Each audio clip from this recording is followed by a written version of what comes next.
17 y ese día sería el día de su examen. Vengan preparados porque vamos a tener un examen virtual. Así que estudien lo que hemos visto hasta el momento, ¿ok? Bueno, hasta ese día. Vale. Bien, eso es recordando. Nosotros dimos esa información a primera hora hoy, pero para recordarle por si acaso hubo alguien que no lo escuchó ahorita. En otro orden, señores, miren aquí que quedé de presentarles. Miren, quiero que le pongan mucha atención a esto que les voy a presentar ahora, eh, para que después no me hagan cuenta, porque ustedes ahora no preguntan y después hacen 10.000 cuentos y hacen mal la asignación y todas esas cosas. Y yo sé. Entonces, le voy a presentar este ejemplo para que ustedes vean lo que tienen que hacer. No quiero cuentos. Después, primero, decirle que quede claro. ¿Pueden ver lo que estoy presentando en pantalla? Un Excel. Sí, sí, se ve. Primero, Sí. decirle claro, tienen que entregarme un Word, o sea, corrijo, un PDF, redactando lo que usted encontró allí con los puntos que yo le dije. Introducción, antecedentes, compostaje, el análisis de los resultados y las conclusiones. Eso es uno. Y luego, por el otro lado, usted debe entregarme el Excel que usted usó para generar esos gráficos y esa tabla. ¿Ok? Son dos cosas, no quiero cuento. Después entonces miren. Y que obviamente los gráficos que generen Excel lo copia y lo pone en su memoria. No me ponga ahí Disculpe, profe, ¿puede mirar repetir? Excel. Que te ponen que mirar Excel. Y tú, pero vamos a ver. Dígame. Disculpe, que se podría repetir, por favor, lo que dijo de la tabla desde el principio. Que decía que son dos cosas que me tienen que entregar. La memoria, donde usted redacte todo lo que se le pide, introducción, desarrollo, análisis de los resultados, conclusión, y que me ponga ahí en la memoria, usted copia los gráficos y las tablas y las pone ahí en la memoria, chiquita y bien bonita. El Excel yo quiero que me lo suba para yo ver cómo usted lo hizo en su Excel, ¿ok? O sea, me tiene que subir el Excel y la memoria en PDF, ¿ok? Que quede claro. Entonces, ¿qué es lo que qué es lo que usted va a hacer? Miren aquí está. Yo le voy a entregar una tabla a ustedes parecida a esta, donde yo le voy a dar alguna información de M1 y M2, o la llamaré de otra manera, no sé. Y en la tabla yo le voy a decir la medida que se hicieron in situ, como estas, y usted le va a sacar la media, ve ahí, usted está viendo, mire, usted ve la ecuación ahí, que se insertó. Estos fueron los datos en bruto que se dieron, 52, 45, no sé qué, no sé cuánto, y mire la media, una ecuación del promedio de esos tres, mírelo ahí. Y mire la desviación estándar ahí, se calculó la desviación estándar. ¿Usted ve la ecuación ahí? Arriba. Bueno, entonces, eso usted lo va a hacer para los datos. Luego yo le voy a dar, ¿está viendo?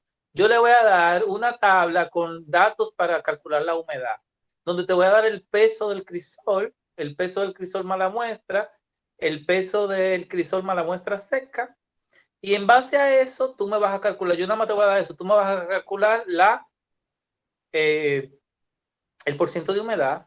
Miren aquí cómo, por ¿El ejemplo, porcentaje de humedad? sí. Mira aquí, por ejemplo, cómo se puede calcular la muestra húmeda, que la muestra húmeda no es más que la diferencia entre el peso, el peso del crisol más la muestra y el peso del crisol vacío. Se puede calcular la muestra seca, sería la diferencia entre la muestra seca y el crisol vacío. Mírenlo ahí. Muestra seca menos crisol vacío. ¿Ven la ecuación ahí? Y luego se puede calcular incluso el agua que había ahí. Mírenlo ahí, el cálculo del agua en gramos, que sería la diferencia entre la muestra con agua y la muestra sin agua. Eso te da el agua. Y usted puede calcular el porciento. Miren, hay varias formas de hacerlo, pero mire ahí la ecuación del porciento de agua. Lo mismo que vimos ahí ahorita, que sería la muestra húmeda partido el agua que había ahí, corrijo, al revés, el agua que había allí partido la muestra húmeda por 100, ya eso te da hay varias, miren aquí otra ecuación que hay insertada ahí, esa es un poquito más larga, pero miren que las dos dan lo mismo. ¿Se ve? 65.9, bueno, 69 que yo cuánto, ahí está. Y luego usted tiene que hacer promediar para tener un promedio de M1. Te ven como el porciento de M1 de agua dio 65.69. Miren, hay un promedio entre las dos. Bien. Por el otro lado, miren aquí cómo te da miren aquí, día y hora en el que se midió, día y hora. Miren ahí, el dato que yo te voy a dar es día y hora en el que se ha medido esta muestra. ¿Se ven?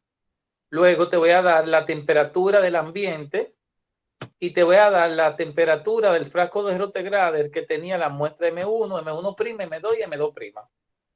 Con esos datos, tú lo primero que vas a hacer es calcular ese tiempo en día. Eso se puede...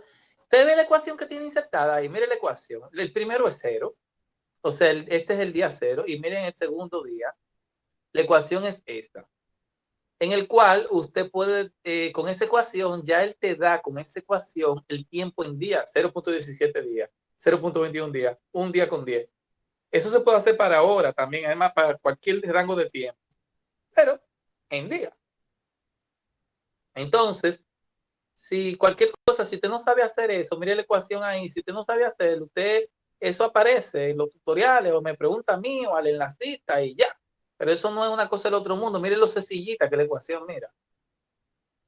¿La ven? Vale. Entonces ya eso te daría el tiempo en día. Y tú con ese tiempo en día y, y las diferentes temperaturas que se te dan de Rottegrader, tú puedes construir este gráfico. Mírelo ahí. ¿No está el gráfico? Mírelo ahí el gráfico. Donde esta serie de ahí es, ¿se está viendo? La temperatura en el eje de las Y y el tiempo en día en el eje de las X. Entonces, por ejemplo, esa serie de ahí, obviamente, si usted ve esa serie de ahí, me relaciona la temperatura de la muestra M1 contra el tiempo en día. Esta serie de aquí es la temperatura de la muestra M2', ven ahí, contra el tiempo en día. Ok.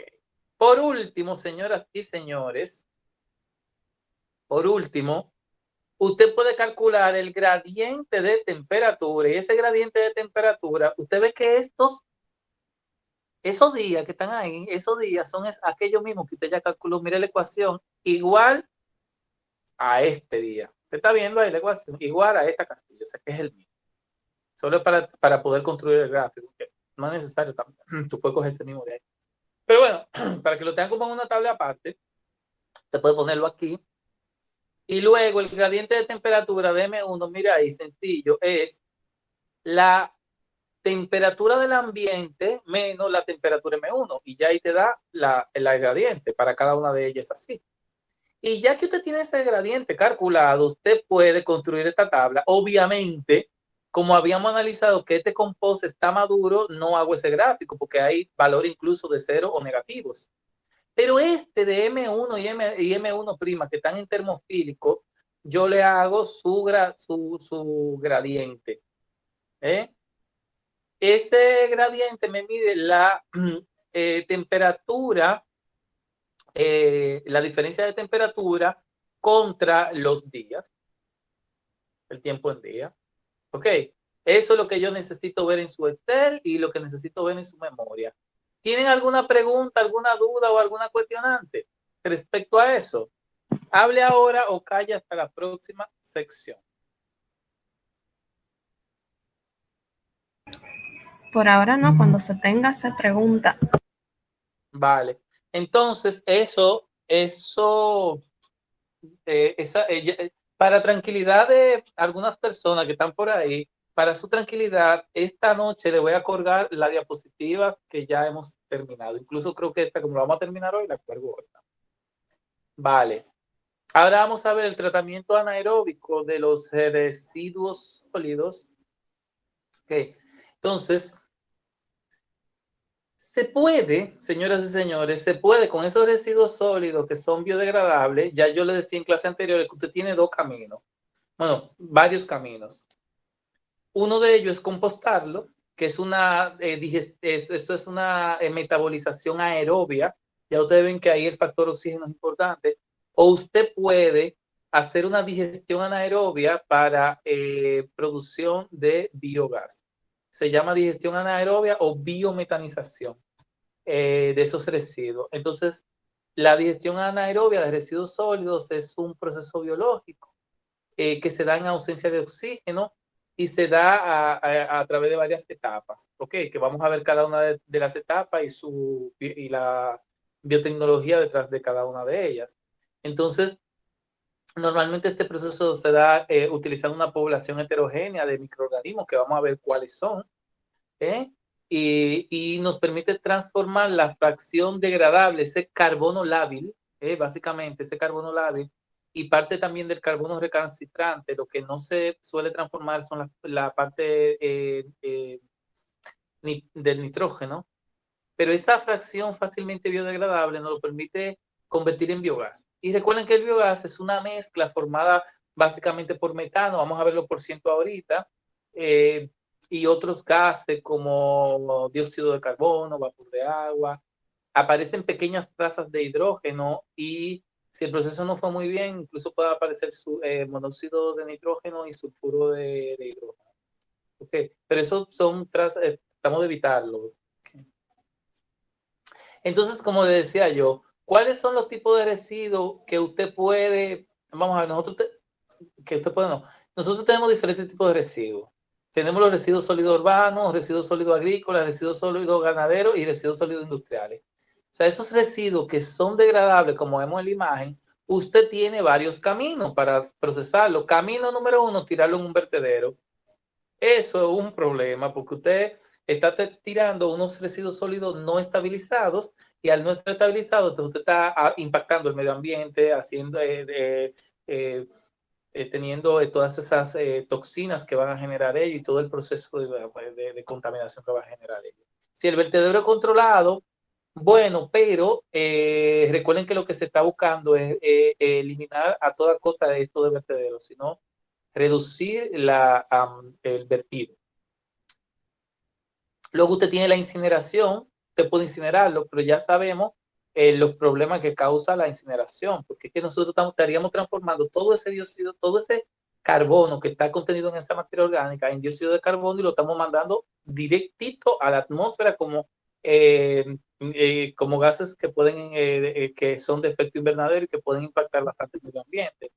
Entonces, incinerarlo ya tampoco es una opción, aparte del problema del coste y problema de la formación de supertoxinas como las dioxinas. O sea, esto tiene muchos problemas. Lo que es generar vertedero e incinerarlo, eso se debe eliminar en el tiempo contemporáneo. O sea, eso es muy problemático. Ahora usted puede compostarlo, ya ustedes saben cómo compostarlo, porque ya vimos toda la tecnología de compostaje. Y luego usted puede hacer una digestión anaerobia, que es lo que vamos a ver ahora. Entonces, miren, bueno, en la actualidad eso hablamos de en torno al año 2000, me parece que 2016, en Europa existían, no, mira, que en 2010, en Europa existían en torno a 200 digestores anaerobios para residuos sólidos, porque para tratar aguas contaminadas, esta misma tecnología se puede usar para tratar agua contaminada y de eso hay una cantidad inmensa, mucho más. Ese número tiene que bueno, quintuplicar, digamos, muy elevado. Pero para residuos sólidos, como la tecnología no estaba tan a punto, todavía no se habían instalado tantos, ¿ok? Existen más, o sea, se están instalando más de 70 plantas en el último periodo de 5 años, o sea, en el periodo 2006-2010, y se pueden tratar más de 6 millones de toneladas de residuos sólidos en estas diferentes plantas, ¿ok? En comparación con los años 90, donde solamente habían 15 plantas instaladas y solamente se trataban 200,000 toneladas. Aquí esta gráfica pues, nos da una idea más acabada. Vemos ahí el periodo de 91 al 95, del 96 al 2000, del 2000 al 2005 y del 2006 al 2010. Vemos cómo a principio solamente habían pues en torno a 15 plantas instaladas. Sin embargo, ya después de finalizar el 2010 había más de 73 plantas. Estas plantas en principio trataban en torno a 200,000 toneladas y ahora pueden tratar más de 2 millones de toneladas de residuos. Okay. Entonces, vuelvo y reitero, se puede usar la digestión anaeróbica para producir biogás en aguas residuales.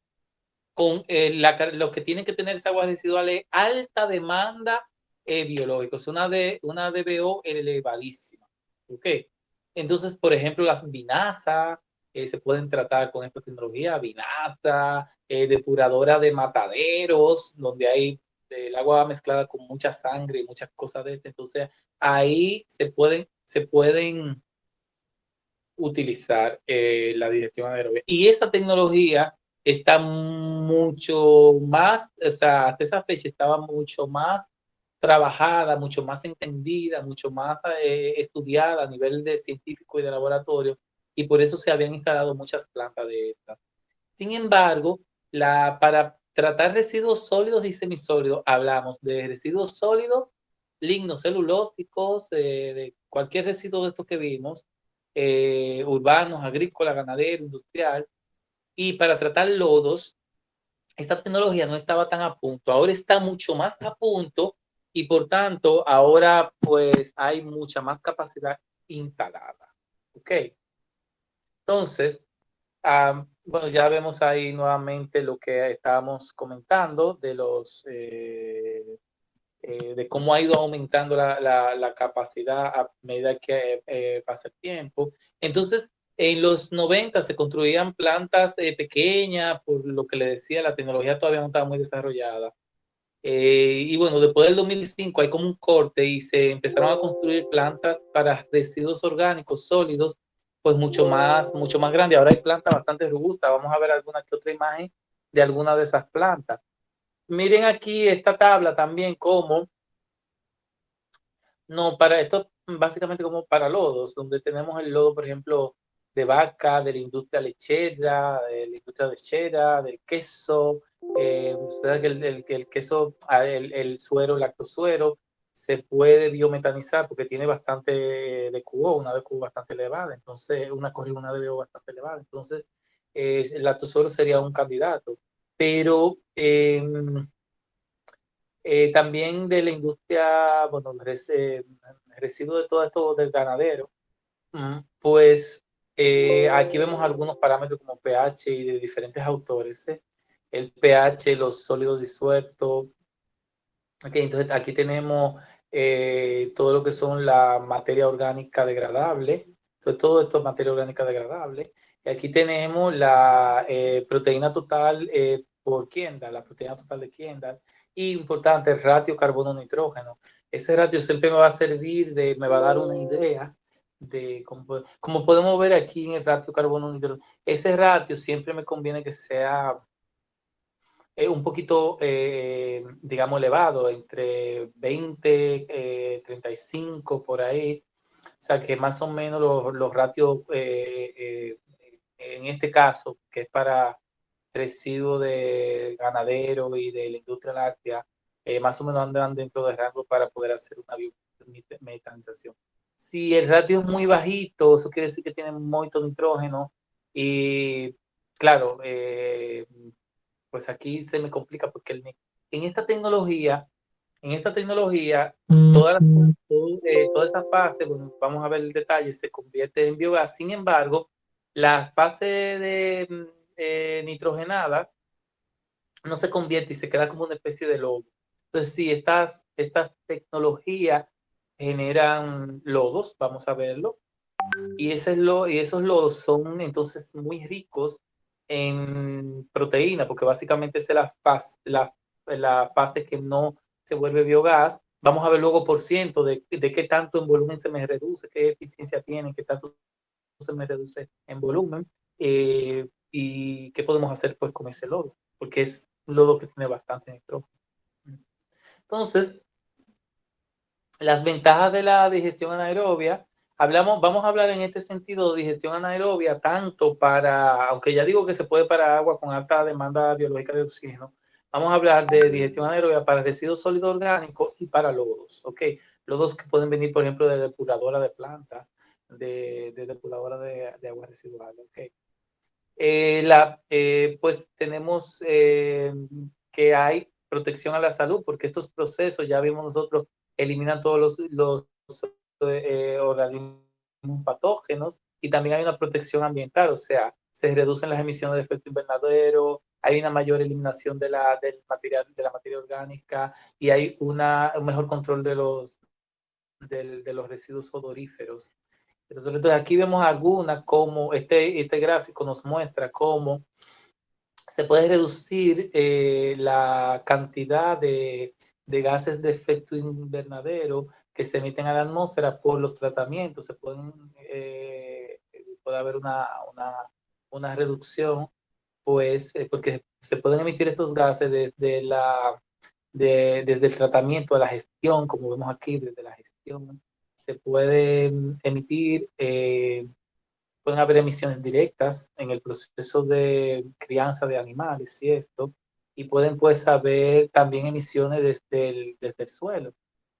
Entonces, el suelo que se utiliza en algún proceso industrial. Entonces, vemos nosotros cómo la tasa de emisión de estos gases es muy baja cuando lo gestionamos, en torno al 17%. Sin embargo, un 32% emiten en el proceso de crianza normal, y hasta un 50% si no son gestionadas de manera adecuada. Entonces,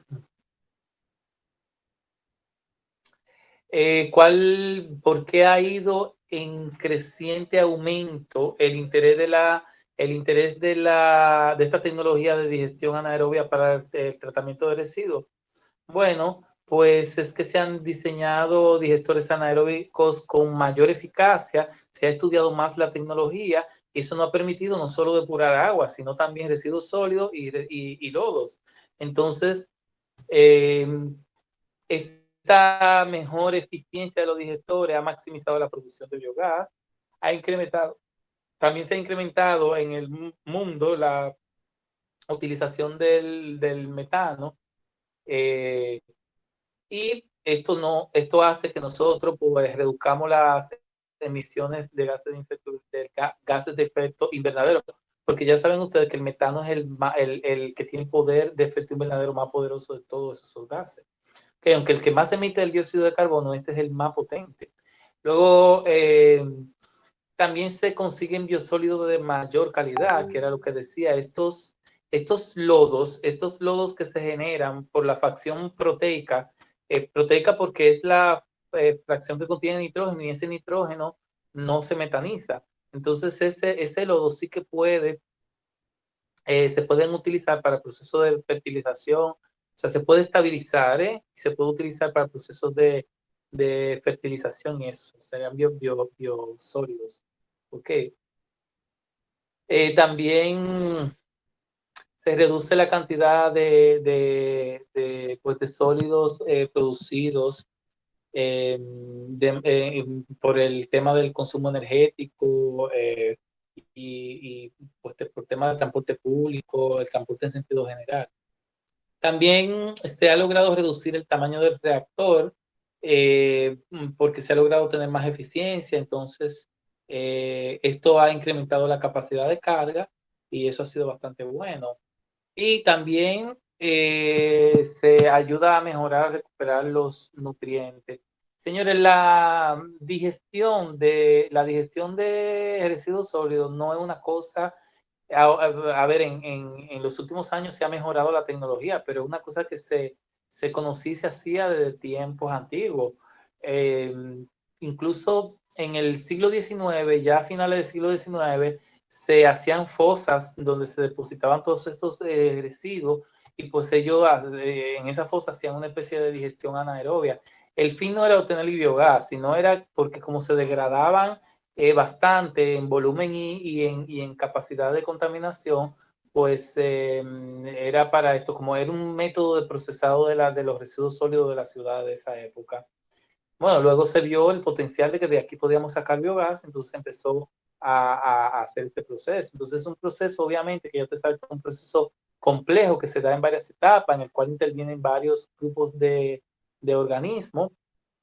Ok, y actualmente se está bastante en incremento y especialmente en el empleo de residuos urbanos eh, para evitar el vertido digamos, el depósito en vertedero de estos residuos urbanos. Luego también para lodos de depuradora de agua, para todo lo que tiene que ver con el estiércol de ganadería y ese tipo de cosas. Y también últimamente para ciertos residuos agroindustriales. Ok, eh, entonces, la digestión anaerobia consiste en, ya había dicho, una transformación del material orgánico por una fermentación metánica que puede considerar, con esta se considera se puede conseguir una disminución completa, entre comillas, casi nunca se consigue completa, del material en dióxido de carbono y en otros compuestos, ¿no? Decía lo de completa porque la, pues vamos a ver, si tú tienes lodos, por ejemplo, lodos de una depuradora de agua que tienen muy poquita proteína, ahí pues la degradación es casi completa, el residuo es que no te queda casi residuo. O sea, ahí todo casi, o sea, todo lo que era ese lodo se metaniza y se transforma. O sea, tú no vas a tener lecho de residuo o vas a tener tan poquito que es casi despreciable. ¿Ok? Sin embargo, para residuos orgánicos, por ejemplo, urbanos, que son muy complejos, hay muchas cosas ahí y que suelen tener proteína, pues la fracción proteica no se degrada, no se metaniza. Entonces ahí tú generas lo que se llama un biosólido. ¿Cuál es la eficiencia de esto? Bueno, pues ahí va a depender mucho del proceso y especialmente de la materia prima que tengas. Porque, por ejemplo, si el proceso es, vamos a ver, en depuradora de residuos urbanos, digamos típico, donde hay muchos residuos de cocina y eso, pues la eficiencia, el porcentaje de conversión suele ser hasta de un 70%, que es bastante bueno. Luego, claro, para mataderos así y donde hay mucha tema con carnes y eso, bueno, es que la conversión suele ser baja, suelen dar por debajo del 40%. Y si son residuos lignocelulósicos, donde hay mucha lignina y esto, esa fracción es muy difícil de metanizar, entonces ahí suele ser de bajo del 30%. Entonces va a depender mucho del proceso, de cómo se ha gestionado ese biodigestor, pero especialmente de la materia prima que tenga.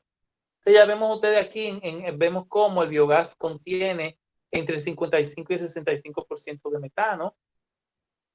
Claro, este es un biogás generado por residuos sólidos, porque luego hay biogás que tienen casi todo metano, que tienen hasta un 97% de metano, pero ya esos son generados por otros métodos. ¿Okay? Pero aquí, por estos métodos de residuos sólidos o de lodos, suele andar entre 55 y 65%. Luego podemos tener un 35, 45 de dióxido de carbono y trazas de hidrógeno, sulfuro de hidrógeno y de nitrógeno, de compuestos nitrogenados. Okay. Ya sabemos nosotros que la digestión anaerobia, bueno, pues se va a hacer en múltiples etapas. Con múltiples etapas no quiero decir necesariamente que hayan varios tanques, ¿ok? Lo que pasa es que se suelen construir varios digestores, como ven en la imagen que hay varios digestores para tener más capacidad. Pero no es que se suele hacer en un mismo digestor todo el proceso. Luego vamos a ver algunas configuraciones que se pueden dar, ¿ok? Entonces, la tecnología de la biometanización normalmente se clasifican en dos grandes grupos. por un lado tenemos la digestión anaerobia en vía húmeda, en donde vamos a ver, todos estos desechos sólidos, bueno, pues se deben de suspender, se hace una especie de suspensión pues en agua, ¿no? Y en vía seca, pues el movimiento de los residuos se da por acción mecánica. Vía seca quiere decir que la cantidad, vamos a ver, la cantidad de residuo, o sea, que la cantidad de, vamos a ver, la cantidad de residuo del agua, quiero decir, como la cantidad del agua, está muy bajita, por debajo del 20 o del 40%. ¿Okay? Sin embargo, cuando es en vía húmeda, normalmente el contenido de materia seca, aquí, o sea, los sólidos secos son el 20, andan generalmente entre un 3 y un 15%. ¿Okay?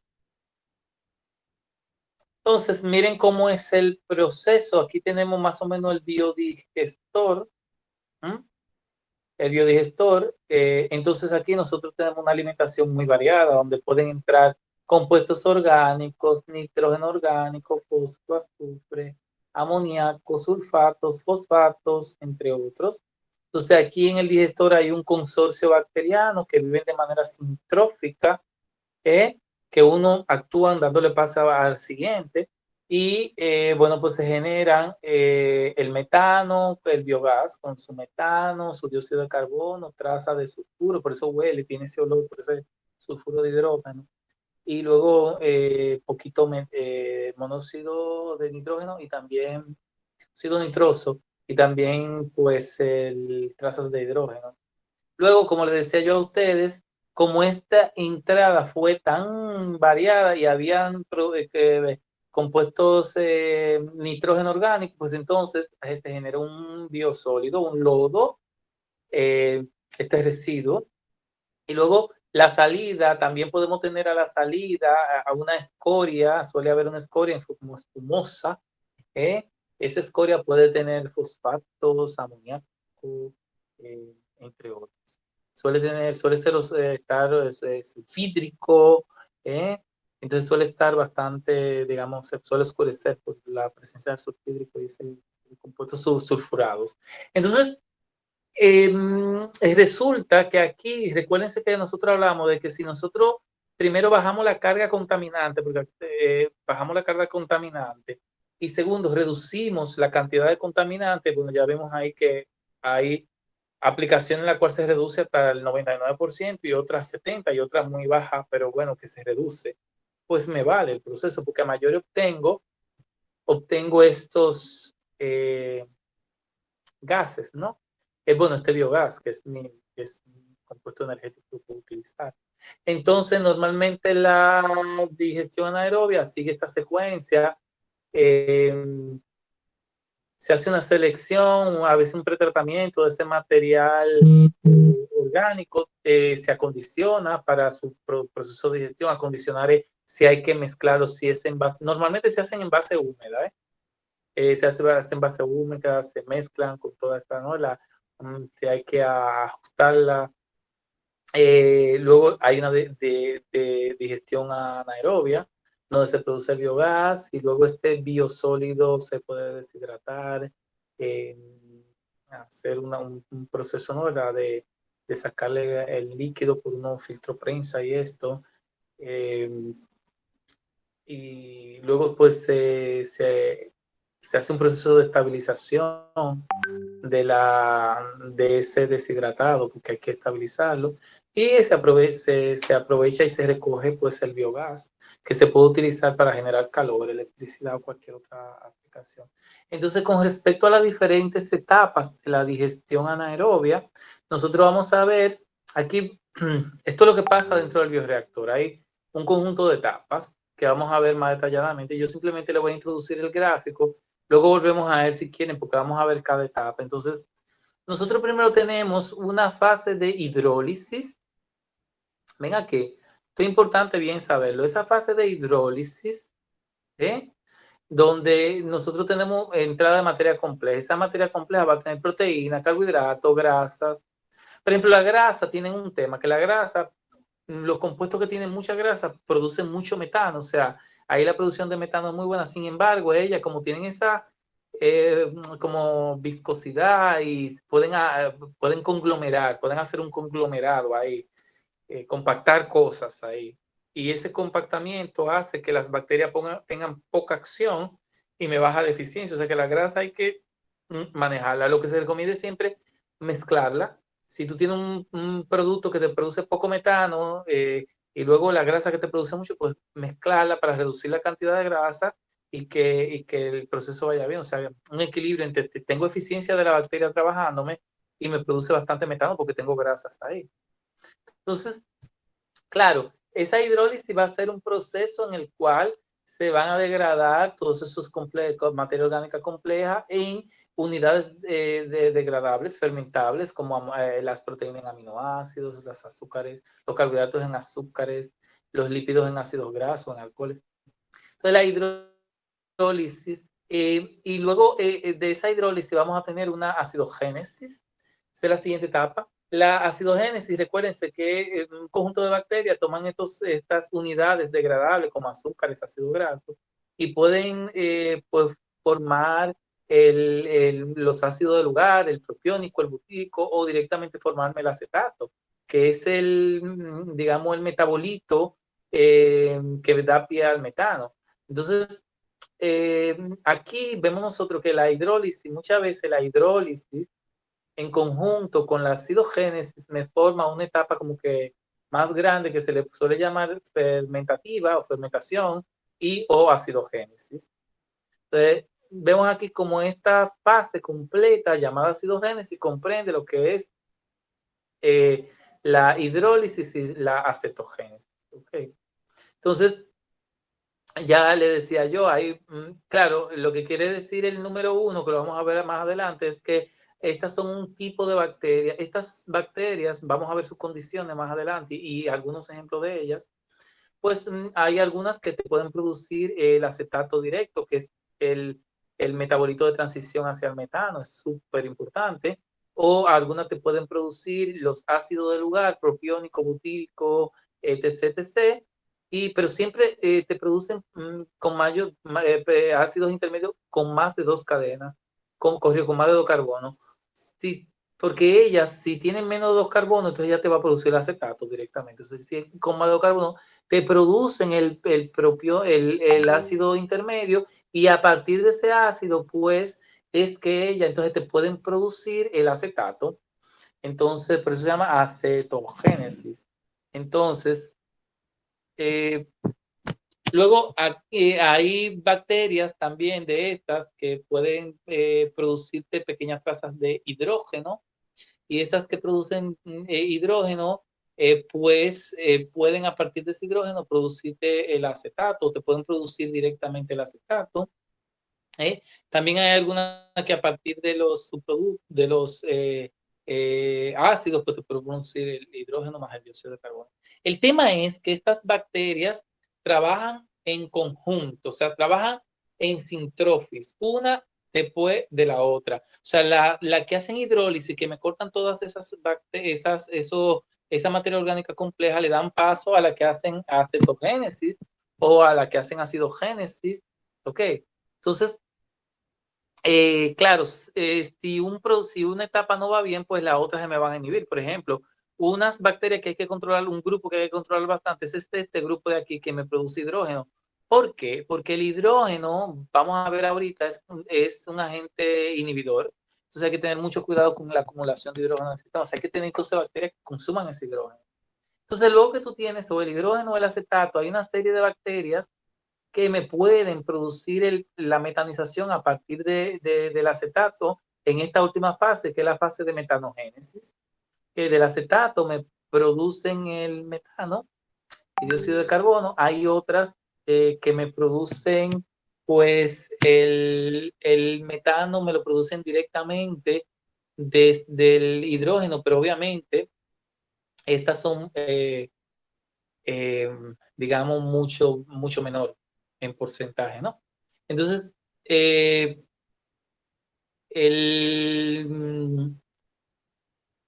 vamos a ver, hay algunas que son homoacetogénicas, que del hidrógeno y el dióxido de carbono me producen el acetato. Esas son importantes porque esas homoacetogénicas me reducen los niveles de hidrógeno y no dejan que el hidrógeno me llegue a niveles que son tóxicos, ¿no? Entonces, luego hay una que son metanogénicas, acetometanogénicas se llaman, acetometanogénicas. Esas son en la mayoría, en torno al 72%, que me producen el metano, y luego hay otras que 28% se llaman hidrometanogénicas, que a partir del hidrógeno me producen el metano. Okay. Entonces, más o menos eso es lo que pasa en la diferente etapa. Ven cómo aquí cada flechita tiene su número, eso representa el número de bacterias que vamos a ver ahora. Entonces, miren aquí, la primera parte hablábamos de las bacterias fermentativas. Recuerden que fermentativas nos referíamos a la hidrólisis más a cetogénesis. Okay. Entonces, las fermentativas, corrijo, decía, fermentativa es hidrólisis más acidogénesis, sin acetogénesis. Hidrólisis. Entonces, ¿me están escuchando? ¿Me escuchan? ¿Están conmigo? ¿Me siguen? ¿Tienen preguntas? Sí, se escucha. Escuchando, profe, estamos escuchando. Le escuchamos, maestro. Vale. Entonces, decía que las bacterias fermentativas son las que hacen hidrólisis más acidogénesis, o sea, que me cortan la materia orgánica compleja y luego me hacen ácidos de ella. Entonces, este grupo de bacterias es la primera etapa y estas suelen ser bacterias que son, digamos, facultativas, o sea, que no son anaerobias estrictas. La mayoría son facultativas, luego hay algunas que son anaerobias estrictas. Lo que quiere decir que aquí, en esta primera etapa, no necesariamente yo tengo que tener un potencial redox tan bajo porque ellas no se me inhiben por potenciales redox que no le convengan. ¿Okay? En esta tecnología, para usar esta tecnología como tratamiento de agua, de las etapas, la hidrólisis o todas las demás etapas, para aguas residuales, la etapa limitante, o sea, la que se me suele agachar, lo que la bacteria me suelen dar problemas y eso, en agua suele ser la metanogénesis. O sea, que para operar un reactor, un bioreactor para agua, yo suelo potencializar la metanogénesis, ponerle la condición mejor para metanogénesis, para que la metanogénesis vaya bien, porque suele ir mal. Sin embargo, para sólidos o lodos, esto no es así. La etapa limitante, las bacterias que me dan problemas y que se me agachan, suelen ser las de hidrólisis, ¿okay? No la metanogénica.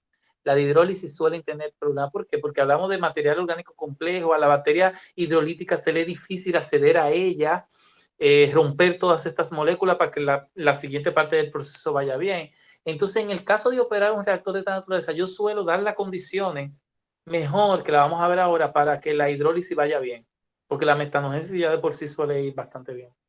Entonces, miren aquí el grupo de bacteria número 2, miren aquí, el grupo de bacteria 2 son estas, ¿la ven aquí? La que me pueden producir ácido acetogénesis, o sea, me producen el acetato o me producen directamente ¿no? Ya decía yo, este grupo de bacterias son acetogénicas, productoras de hidrógeno. Entonces, este grupo normalmente metaboliza los ácidos propiónicos y otros ácidos orgánicos, recuerden, de más de 2 carbonos, o los alcoholes también, y me lo convierte, y también puede metabolizarme a alcoholes y me puede coger aromáticos también y convertérmelo en acetato y en dióxido de carbono. Por ejemplo, miren aquí el propiónico, como tenemos este ion del propiónico, y ella lo coge, lo metaboliza, me produce el acetato, dióxido de carbono y me produce hidrógeno. Ok. Estas, como decía yo, son una asociación sintrófica de microorganismos acetogénicos. Y estas bacterias, y bueno, pues lo que se hace es que luego vienen otras bacterias que consumen hidrógeno. ¿Por qué? Porque la concentración del hidrógeno, ya le decía yo, suele causar inhibiciones.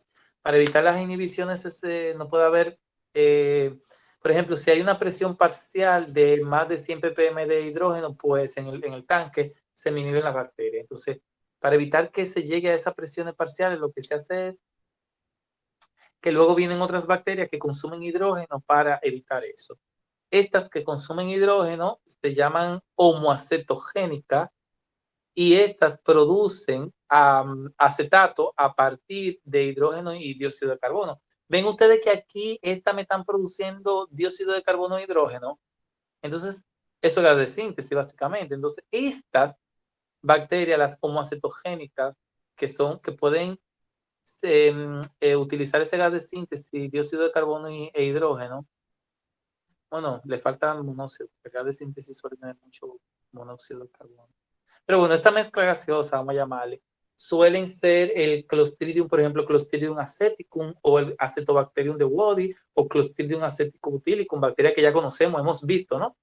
Entonces, estas bacterias que son homoacetogénicas me transforman ese hidrógeno y ese dióxido de carbono en acetato. Que recuerden que ese acetato es mi metabolito principal para yo producir el metano. Por tanto, estas bacterias son muy importantes en el proceso porque me producen más acetato, primero, y segundo, me evitan que se me acumule el hidrógeno y me inhiba todo el proceso. Ok, tienen la ventaja de que tienen alta eficiencia termodinámica y consiguen, pues, digamos, utilizar bastante todo esos compuestos, aunque pueden producirme una multitud de compuestos, pero que me lo gastan el hidrógeno, yo creo que me lo consuman. Aquí la ecuación, como ella, a partir pues de dióxido de carbono e hidrógeno, me produce el acetato que yo deseo para transformarlo en metano y agua. Entonces, luego el grupo de bacterias número 5, que son, miren aquí el grupo de bacterias 4 y 5, miren aquí el 4 y el 5. Estas bacterias se le llaman bacterias metanogénicas. Estas bacterias metanogénicas son anaerobias estrictas. Bueno, vamos a ver, todas de ahí para arriba son anaerobias estrictas, exceptuando la del primer grupo, que son algunas facultativas. Pero de ahí para adelante, por ejemplo, las bacterias productoras o sea, grupo 2, que son bacterias acetogénicas, son anaerobias estrictas. El grupo 3, que son homoacetogénicas, son anaerobias estrictas también. Y las metanogénicas, también son bacterias anaerobias estrictas, lo que quiere decir que ya yo tengo que operar en condiciones de anaerobiosis total, de menos 100 hasta menos 600 milivoltios. Entonces, estas me transforman el metano, me transforman el acetato en metano. Entonces hay dos variantes. Hay una que son las metanosaetas y otras que son las metanosarcinas. La metanosaeta, hay en algunos autores, algunos libros, un poquito, porque hace un par de años se le llamó metanosaeta. Antiguamente se llamaba metanotrix. O sea, que pueden encontrar como metanotrix en algún libro un poquito, antiguo, creo que sí, de los 90, porque eso fue como en el 2005 que se le cambió a metanosaeta. Entonces, estas suelen tener una K-S, recuerdan K-S, que es la constante de crecimiento bacteriano. Entonces, suelen tener una K-S baja, pero una alta afinidad. O sea que lo que quiere decir es que con poco, como son tan afín, como tienen tanta afinidad, con poco sustrato, ya crecen bien. ¿Okay? Sin embargo, tenemos también la metanosarcina. Estas suelen ser, vamos a ver imágenes de ellas, las metanosarcinas suelen ser esféricas, mientras que las metanosaetas suelen ser en forma de bastón, filamentosas. Entonces, las metanosarcinas, vamos a ver, estas suelen tener una K-S alta y una baja afinidad. ¿Qué quiere decir? Que ellas para crecer necesitan mucho sustrato. Donde hay mucho sustrato, ellas crecen felices, mejor que la otra. ¿Okay? Entonces, aquí nosotros vemos una imagen de las metanosaetas. Bueno, aquí están las dos realmente. Vamos a ver primero. Aquí tenemos la metanosarcina, la de la K-S alta, que ya crecen con mucho sustrato. Ven, son esféricas. Estas son las metanoxarcinas, son esféricas. Y luego aquí tenemos una mezcla de metanoxaeta y metanoxarcina.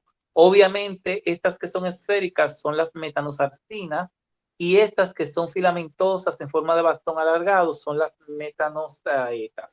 Entonces, miren aquí en la imagen lo que le decía, como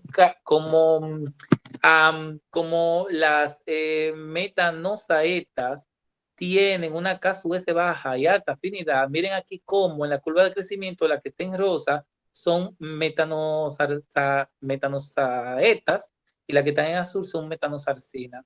Entonces miren aquí cómo en este gráfico tenemos la constante el crecimiento específico de las bacterias contra la concentración de acetato, que es el material que ellas consumen para producir metano. Entonces miren cómo a bajas concentraciones de acetato, las que crecen mejor, ven ahí, son las metanoxaetas, porque tienen una KS baja y alta afinidad.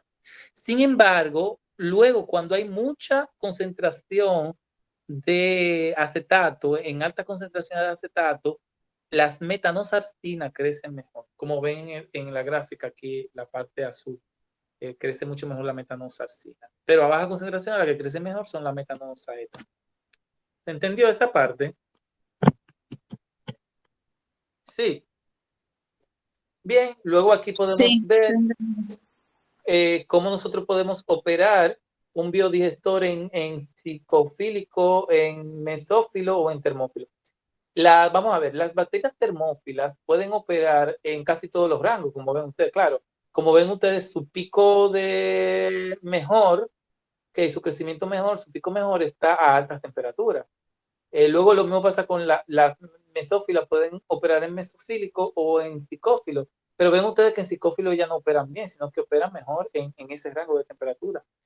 Bueno, y la mesofílica también. Pero ¿qué pasa? Que en teoría, como ven ustedes aquí, operar un reactor termofílico es mucho más eficiente y sin embargo no se opera en la mayoría en termofílico. ¿Por qué? Es un tema de coste, o sea, tú tendrías que calentar ese residuo, la tecnología existe y hay algunas que lo usan. Eso ya va a depender del análisis económico que tú hagas, pero claro, o sea, eso agregaría un coste económico. Entonces se suelen operar, especialmente los primeros que se construyeron, se solían operar en mesófilo. Okay. En el tema del potencial redox, recuerden que, vamos a ver, las bacterias metanogénicas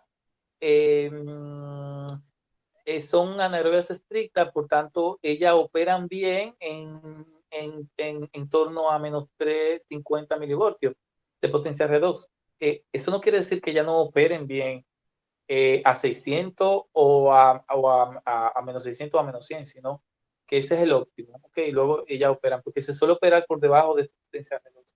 ¿Cómo conseguir el potencial redox? Bueno, el potencial redox normalmente en las primeras etapas lo que se hace es que vamos a ver, se consigue y se mantiene básicamente porque ahí se está generando metano y el metano desplaza todo el aire. Entonces ya de por sí ahí tú vas a generar un ambiente pobre en oxígeno. Sin embargo, para iniciar el proceso muchas veces la bacteria no arranca y es porque hay mucho oxígeno en el bioreactor en los inicios para el arranque. Pero lo que se hace es que para conseguir anaerobiosis se flashea, se inyecta al reactor nitrógeno durante un tiempo. El nitrógeno desplaza el oxígeno, entonces ya tú empiezas a generar metano y cuando la bacteria arranca empieza a generar metano y ya luego la misma generación del metano te ayuda a mantener ese potencial redox. Si es necesario también en los arranques se deben inyectar algunos nutrientes que tal vez sean necesarios. Luego en el proceso no, porque recuérdense que estos desechos traen sus propios nutrientes. Pero para el arranque suele necesitar prepararse soluciones con pequeña concentración de nutrientes, especialmente de potasio, fósforo y nitrógeno en menor cantidad. Aquí vemos una relación ideal para la relación ideal de fósforo, nitrógeno y la de QO, okay, que debe andar más o menos así entre 600 y 7.1. Entonces, si tú no cumples con esta parte de aquí de los 7.1, pues agrega nitrógeno y fósforo. Okay. Luego, sí, recuérdense que para las digestiones anaeróbicas se necesitan trazas de ciertos metales que en principio no suelen estar, luego sí que van apareciendo, con estos residuos vienen con un poquito de cada una de estas, pero si no suelen estar al principio se inoculan, especialmente se suelen algunos un poquito difíciles de conseguir, como níquel, bario, molibdeno, selenio, se suelen inocular, pero eso son trazas, es una solución con pequeñas trazas y solamente se inoculan en el arranque. Luego pueden haber sustancias tóxicas que inhiban el proceso. Esas sustancias tóxicas inhibidoras, ya yo mencioné una, pueden ser, por ejemplo, la acumulación de hidrógeno, es decir, las bacterias que procesan el hidrógeno no van bien, se me acumula y me puede eliminar el proceso. Ya le digo yo, arrancar uno de estos suele ser largo el tiempo. Vamos a ver tiempos de arranque. Arrancar uno de estos reactores. Vamos a ver, un reactor para agua, en un mes tú lo arrancas y largo ya me lo encuentro. Sin embargo, estos suelen ser más largos, 3 meses, 6 meses incluso, eh, porque hay que lograr la anaerobiosis, que vayan bien, que las y las bacterias hidrolíticas me trabajen bien. Entonces, bueno, algunas sustancias que se pueden agregar para ayudar como starter, para ayudar a que la bacteria arranque, son, por ejemplo, hidrógeno. En ese nitrógeno que tú flasheas, tú puedes agregar trazas de hidrógeno, sulfuro de hidrógeno o ácidos grasos volátiles. Esos son starters que se agregan nada más en el puesto en marcha para que arranque la bacteria, porque una vez que la bacteria crece, ya. Luego la bacteria, vamos a ver, es mejor inocular bacterias de otro reactor que ya está operando, porque ya se ha hecho una selección natural y la bacteria que tú estás inoculando son las que van. Recuerde que esta bacteria vienen en los residuos directamente, o sea que normalmente no se requiere inocular nada, pero sí que se buscan lodos de depuradora de agua, de otro reactor si hay, porque ya al tú meter parte de esos lodos ya está metiendo la bacteria que necesita, no hay que hacer selección natural, entonces no pierdo el tiempo de selección natural y de adaptarse. Luego se pueden, también son muy buenas los lodos de depuradora de agua y son muy buenas especialmente los lodos de depuradora de aguas de industria cervecera para inocular estos reactores. Luego, la alcalinidad es muy importante en este tipo de reactores porque recuerden que vamos a ver, en principio yo voy a favorecer la etapa hidrolítica en mi proceso, más que la metanogénica, porque la metanogénica ya de por sí va bien. Entonces, ahí lo que se suele hacer es a ver, que se suele hacer en el arranque, después que funciona el mismo reactor, por la reacción que vemos ahí abajo, tiene su propia capacidad tampón, pero se suele agregar alguna sustancia para mantener los pH elevados, porque estas bacterias trabajan a pH normalmente alto, por encima de... Aunque hay una etapa de acidogénesis en la hidrólisis vamos a verlo aquí, miren, hay una etapa de acidogénesis en el cual el pH me suele bajar a 5,5, 6, y luego la metanogénesis 7,88, pero yo no trabajo tan alto, sino que trabajo un poquito más bajo, porque recuerden que le quiero dar prioridad a esas bacterias hidrolíticas. Luego, esto no quiere decir que la metanogénesis no vaya a pH de 6, va. Lo que pasa es que el óptimo serían estos, ¿sabes? Entonces, algunas sustancias que se pueden utilizar para mantener esa capacidad tampón de reactor, normalmente, a ver, que el hidróxido de sodio bueno, y estos son muy caros, o sea, se suele usar cal, se suele usar corrijo bicarbonato, se suele usar bicarbonato porque los demás son muy caros y no se necesita, nada más se le pone al principio, ¿ok? Entonces, luego, también a veces es importante tener bacterias que me reduzcan el C-sulfuro. Miren aquí una ecuación donde me reducen el sulfuro. Porque en altas concentraciones también se puede acumular y inhibirme el proceso. Entonces, claro, me produce ácidos y especialmente a partir de ácidos grasos volátiles, pero luego por la misma capacidad tampón del reactor, pues eso se estabiliza, digamos. Bueno, aquí tenemos alguna ecuación, es para que recordemos, tiempo de retención hidráulico, que hablamos del el tiempo de retención hidráulico, hablamos del caudal, una relación del volumen del reactor contra el caudal que yo estoy pues alimentando.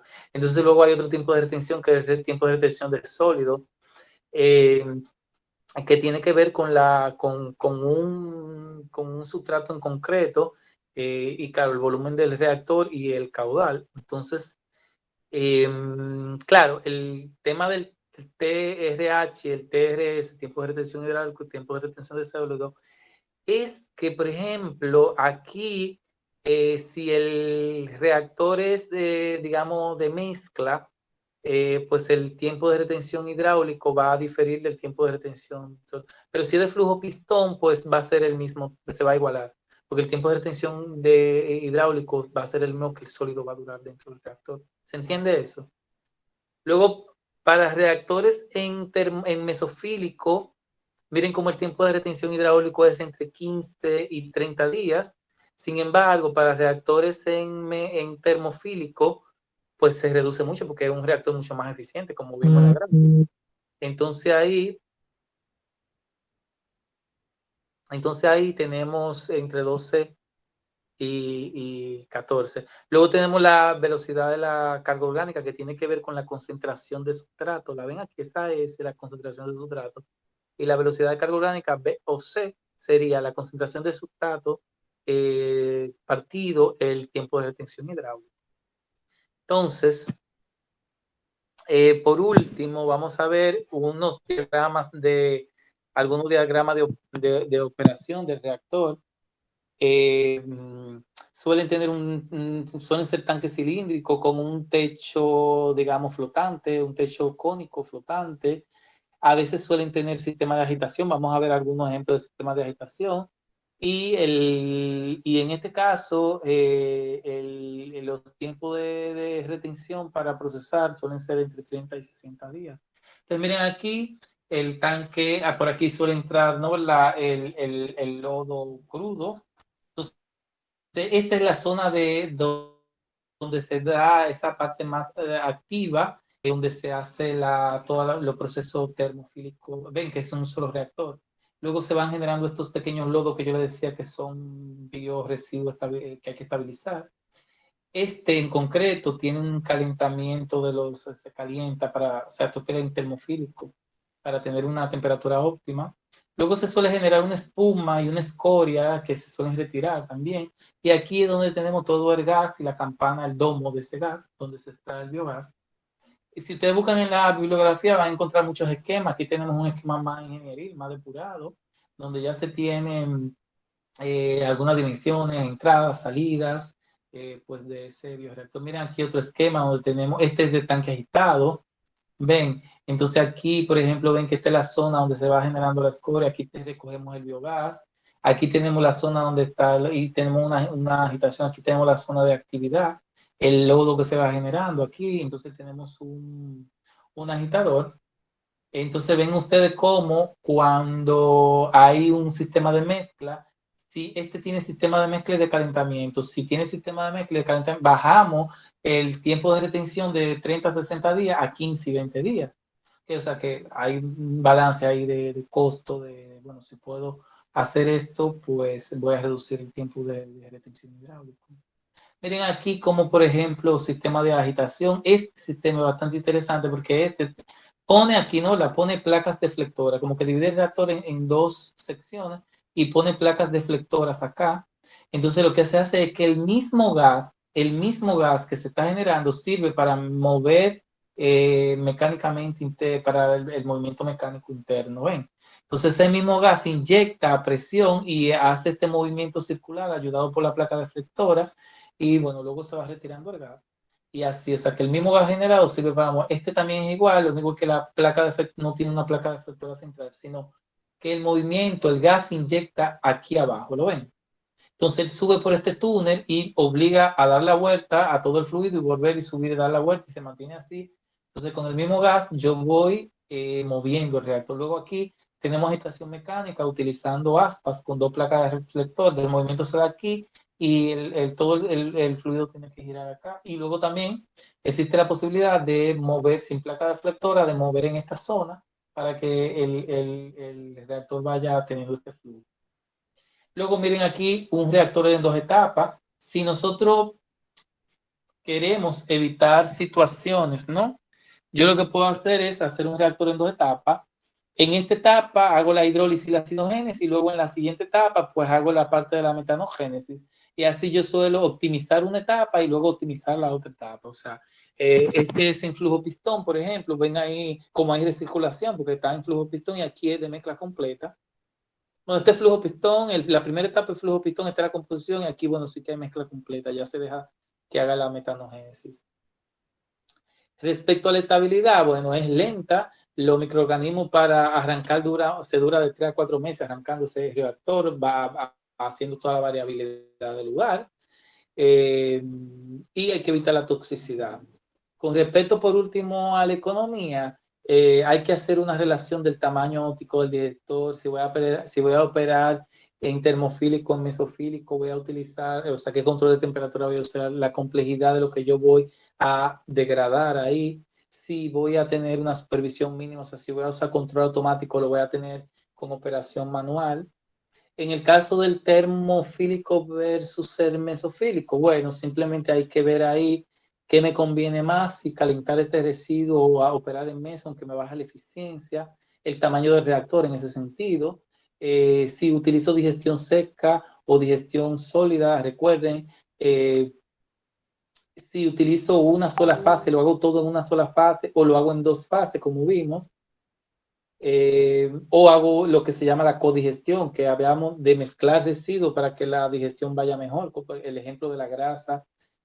Señores, por último, aquí vemos cómo el aumento de reactores termofílicos. Vemos acá cómo al principio la mayoría eran mesofílicos y luego pues la construcción de termofílico ha ido avanzando, se han ido construyendo más con el tiempo.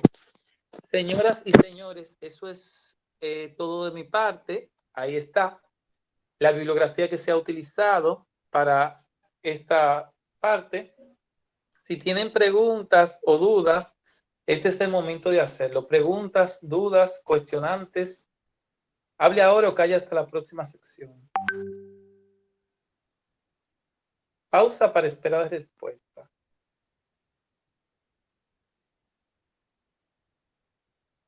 No hay, maestro, por ahora. No hay preguntas. Bueno, pues, quería hacer una pregunta breve, profe. Breve y nos vamos. Yo sé que los muchachos están agotados.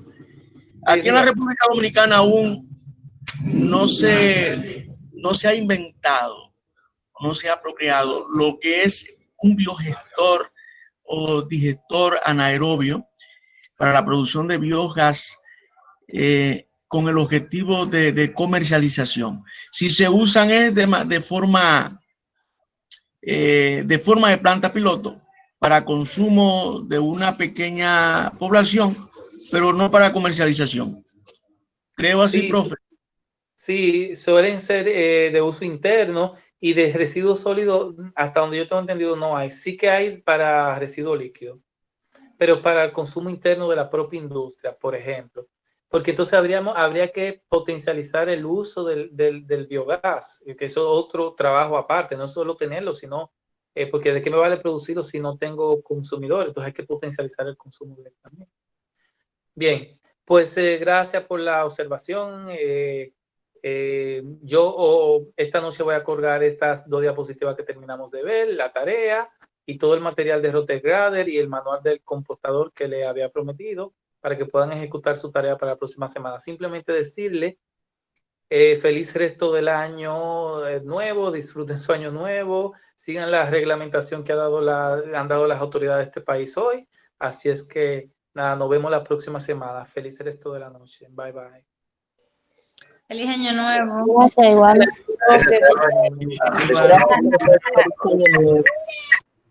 Bye. Bye, bye.